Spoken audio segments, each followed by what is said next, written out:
Hello everybody, this is Eddie with Mobile Homestead Solar Services and Mobile Homesteading, and I get to work on a unique little camper today. It's an Alto by Safari Condo. These people are going to have me put in a first-class solar system, and also we're going to take that tire off and put a ductless mini split. The outside unit will go there, and I'll show you the inside. This unit is nice. It's a light little camper, and they're going to have me put in a pretty decent sized solar system so they can run their air conditioner and all their other needs, power needs. Right now we're in the tear down phase, so none of this equipment's put in. We have the dinette took out. The air conditioner used to sit right there in the dinette. It was real noisy, and we needed the space for all the solar and inverter and batteries. So there is the inside evaporator, and it's going to go right there. We have a game plan, and now all I got to do is install it. Nice little trailer. When I get done installing some of the equipment, we'll come back and I'll give you a look. All right, guys, got everything mounted. We have the batteries mounted and into place, tied down. You can see where their ties are. I still need to clean it up and cut the ends off. I've got a rim of wood all the way around to keep it from the battery bank from sliding side to side, and the straps keep them from jumping up and down. He has two solar charge controllers being installed here. I've mounted this 30 right here is for his roof array. And then this 30 here, he's going to have for if he wants to run a outside panel. So if he's in a forest area or something like that, he can set him a turnout panel or two, so that if he's got trees and stuff above his camper, he'll be able to still charge his batteries. He can go out this door right here. We have a breaker at the bottom for each one of them. This breaker right here is, of course, for that solar charge controller, and same thing here for this one. We have our catastrophic or inverter fuse for the battery bank, and underneath of it our shunt. Right here we have our on-off 1 and 2 battery switch. Number 1's going to be for the house loads, number 2 is going to be for the inverter. Over here we have a DC-DC charger, 30 amp. This is so he can charge his batteries with his truck while he's going down the road. Also, when it's a real bad, cloudy, rainy day, he can just turn his truck on and charge his batteries up. And the 3,000 watt multi-plus inverter. And as I said, all this stuff is mounted and ready to be wired, and that's my next chore. We'll see you in a bit.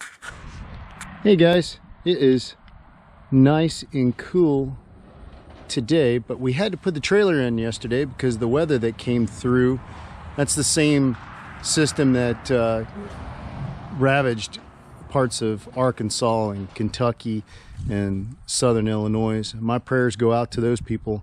It's Christmas time and people have lost just about everything, so if you're praying people, do a prayer for these people. But back to the Alto. We have got, I didn't get as much done yesterday as I wanted to because we brought her inside because of the weather. But I do have most of all the larger battery wiring connected. I've got one of the solar charge controllers hooked up. Got the battery switch and the wiring to the inverter. Now, it all kind of looks like spaghetti right now because I haven't got it tied down, but one of the lessons I've learned in the past is don't tie your wiring down until you get it all put into place the way you want to, because then you tie it down, then you have to untie it, and then you need to tie it back up. So I don't strap any of my wiring unless it's in the way or it's going to fall down while I'm doing an install until I get everything put in, because then you're not spending all your time hooking and disconnecting and putting it back up every time you add something to the same area. So here in a little bit, I'm going to get the rest of this wiring done. And then I've got to come over here, take the old inverter battery charger out. I'm gonna put in the Victron control unit in this area, and then the display will go up here. This is where the old inverter, right there is the control for it, but the old inverter, the KC down there, that's its control unit. We're going to use the same spot, run the wire up here instead of down there, and it'll go down. And the display unit, we've got the display unit and the controls and everything in here, but that I'll show you in a different part of the video. Let me get back to work. Hey guys, I wanted to share a tip with you. I was working on this unit. We're working on the custom wiring. I make all custom wiring on every single solar install that I do. Custom wiring for the solar charge controller. I use number 4 wire for from the solar charge controller to the battery bank most of the time, so that we have the least amount of loss possible, power loss possible, for that solar charge controller. Okay, number 4 wire. Victron has a number 6 connector. That's as big as you can put in these connections.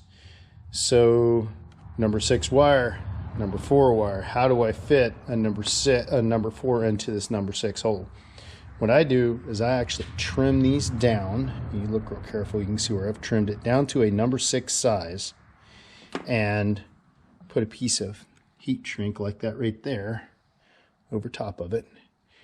And then you have a custom connection to go into that hole right there. I don't really have this trouble, but with a few companies, Victron has, small conductors. Morningstar, TriStar, you can put up to a number 4. I've even put a little bit larger in theirs. They've got a really good solid conductor slot for it to go into. These are tinier. The biggest beef I have with this control, it works really well, but the biggest beef is you have your plus and your minus on your battery bank and your minus and your plus for your PV really close together. There's only a small amount of distance between the two, so if you don't get these connections done correctly, they could cross over. They could cause this controller to fail. They could blow breakers. They could also potentially cause a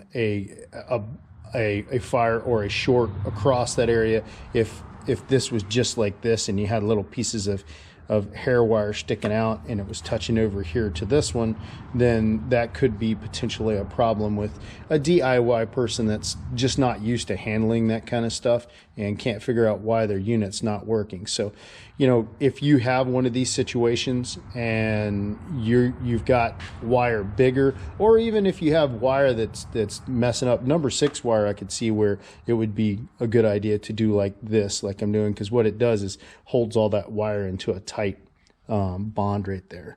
So there you go, guys. Just a little tip. We're moving on.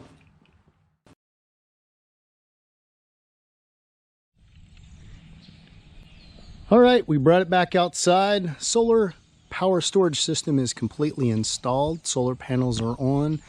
We're doing a solar test on it.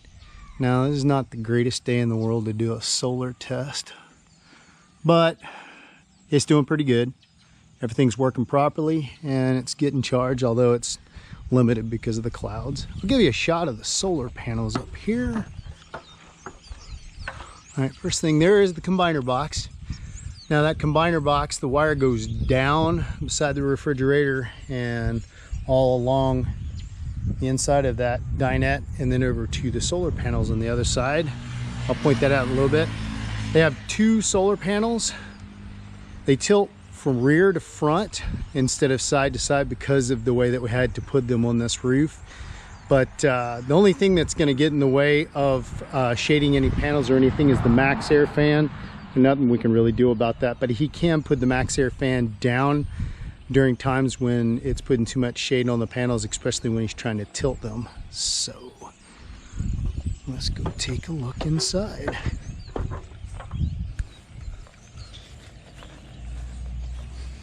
Also, I've got to work on this just a bit. I gotta take this. This is the original spare tire mount. I'm going to remove it, put it on the front, and then I'm going to make the rack for the ductless mini split outside condensing unit. It's going to sit out here. We're going to come down right down through here with the line set and wires. It's going to go right into the unit here. We'll get after that in a little bit. And that's really all we got left is the ductless mini split system and a few little here's and there's and clean up. And that is going to go, the evaporator is going to go right here, the inside evaporator on the ductless mini split. I still got a piece of plywood right now. It's drying. We've got polyurethane on it, and right there is the evaporator. Now that evaporator is going to mount here, and then the line set's going to go over and into that corner. Then it's going to come down from there all along that edge, and it's going to go down and down through the hole right there. We're going to make a hole where I showed you. Now we've already ran the high voltage wire for the outside unit. Outside unit provides power for the inside evaporator. So it's ran. It was fun too. Running it under here, through and underneath of this bathroom right here, underneath of the refrigerator, and then on around and over here to the main power center for the breaker box. That was a lot of work, but we got her done. So solar power system is completely installed. Batteries are all installed. Solar charge controller. This is his primary or his main solar charge controller. Works with the array on the roof. This is his secondary solar charge controller. We have an Anderson connector hooked to it right here. And then there's another one in the box. And what he's going to do is he's going to have a panel, a turnout panel that he can put wherever he wants to. Say he's in the forest and the trailer's underneath of a tree and he's got a little bit of light just past. You can go out and deploy one of those panels and get some solar power that way. That's the reason he wanted to hook this up. Right now it's turned off, and when he's ready he'll either have me do it or he'll get someone else so he can get that hooked up to his cable and hooked up to his new solar panel for that. All hooked up. Battery switch, number 1 for the house loads, number 2 for the solar charge controller. We've got the main inverter fuse. This is the smart shunt, which is a battery monitor system. It is hooked with information cables on both these solar charge controllers. The smart shunt and the multi-plus all have this. They go to a central system, I'll show you in a minute, that controls and reads all the information from this equipment. The only thing in the Victron that doesn't is the DC-DC controller. That's not completely hooked up yet. It's all Bluetooth. I'm not sure. It might be able to send a signal to the unit that I'm going to point out in a minute. But right now it's not hooked up. Right now we don't have any input because he's getting a new vehicle, a new truck, and he didn't want to hook it up yet until they get that truck and then wire the truck and then wire it into the DC-DC controller. This right here is the breaker for all the house loads. And this is an area right here for another DC-DC charge controller. He's thinking he might want another one here so he can get a 60 amps from his vehicle into his batteries. Say he's, a cloudy day or something like that. He wants to use his vehicle, the alternator on his vehicle, like we would use a regular generator. He wants to have 2 of these and run it off of his truck, which is a smart idea. We've got over here, we've got electrical management system we installed here also. And what it's for is it's made by Progressive Dynamics or Progressive Industries. And it's made for, like reverse polarity, open ground, high-low voltage and stuff like that. This will protect his inverter and any electronics that he has in here so they don't get damaged, and that ductless mini split system also. So if he gets some wonky power coming from the shore power cable, you can go to these campgrounds and some of them can have some really bad power coming into them. So that'll protect him.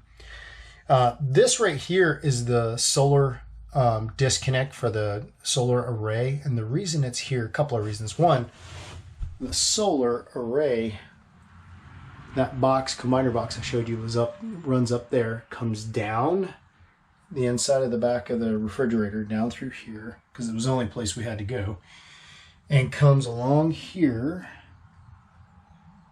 and goes to the solar power disconnect. Now, the other reason is we didn't have any room over here to put it. So being that this is such a small trailer, that was our only available space. Now this is the space where we put these two systems here, is where that original inverter was. So we had this space, and it doesn't bother with any of the storage in this seat. So that's a good deal.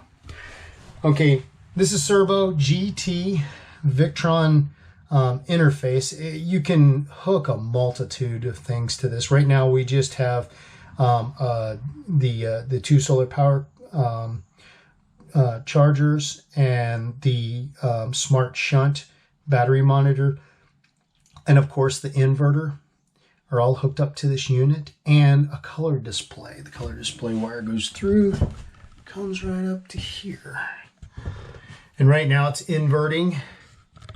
We're just getting a little bit off the solar, but as you know, there ain't a whole lot out there to get it off of, so that's the reason it's so low. You can go in here, and right now, like, you're inverting, and we can go up to the switch and say right now it's just straight on, which means that it's inverting right now because we're not hooked up to shore power. But if you wanted to, and you plugged it into shore power, it'd automatically start charging the batteries with shore power and do a pass through, so that you were using all your high voltage stuff wouldn't be inverting, it'd just be using the power coming from the shore cable. You can also do inverter only. You can also turn the system off. And you can go to the page and take a look, see she's off. Okay everybody, we have got the Alto finished. Good thing the owner's getting ready to show up in about 30 minutes. It's kind of a poor day to do a solar debut for his unit, but he's got a pretty good setup here. All right, the ductless mini split is installed. We finished it up. Had to make a custom rack for it because this here is an aluminum bumper, and this is a honeycomb material of two pieces of aluminum with polypropylene honeycomb in the middle of it. So we had to get kind of creative making this. All right, here's where we got our refrigeration tubing coming through. All right, we also have a drain on this side for the inside evaporator, and another one right down here on this side. Purpose for that is getting level front to back. That's pretty easy, but side to side, not every time. And you can also set it up and it's level, and then it'll get out of level. And the evaporator, if it's tilted away from the drain, it could possibly leak water inside the cabin. So what I did is I used both of the spots for drain on each side of the pan. That way you'll never have water drain in the cabin. And that'll give you another shot of the mini split. I think it looks pretty good. For a little camper, it's definitely living in luxury. Let's take a look inside real quick. All right. There you go. There is his ductless mini split. Now everything is installed and working. There's a couple of things that he needs, that he wants to do. One of them is he's going to find some material that's either going to look a little like this or a little like this gunmetal gray, and cover the corner where the tubing had to come down. There was no other way to go. And he's gonna put a piece across that later on. And also this other drain line going from here all the way down. He'll find something for that later on. Right now it's just aesthetics. It doesn't hurt anything having that way. And I don't know if you guys can see it, but right there is where the refrigeration line and the drain line go on the back side of the evaporator. Like I said, I've got one on each side, and there is the other one. There, one on this side, one on that side. That way if it's tilted one side or the other, it doesn't leak. And over here we have his control. Let's fire this thing up and see what happens. Yeah. Gotta turn the inverter on. And switch it to invert only. Let's cut this thing on and see what we got. It's set at 70 degrees.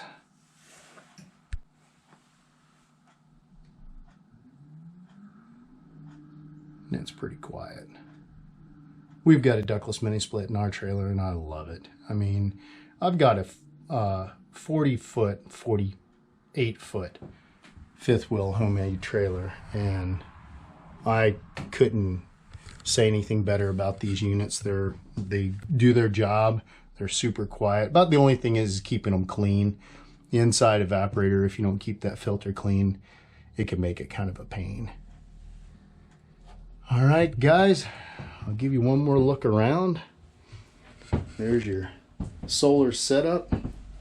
600 amp hours of lithium batteries, 3000 watt inverter, a couple of 30 amp solar charge controller, 30 amp DC-DC that we're going to hook up later on.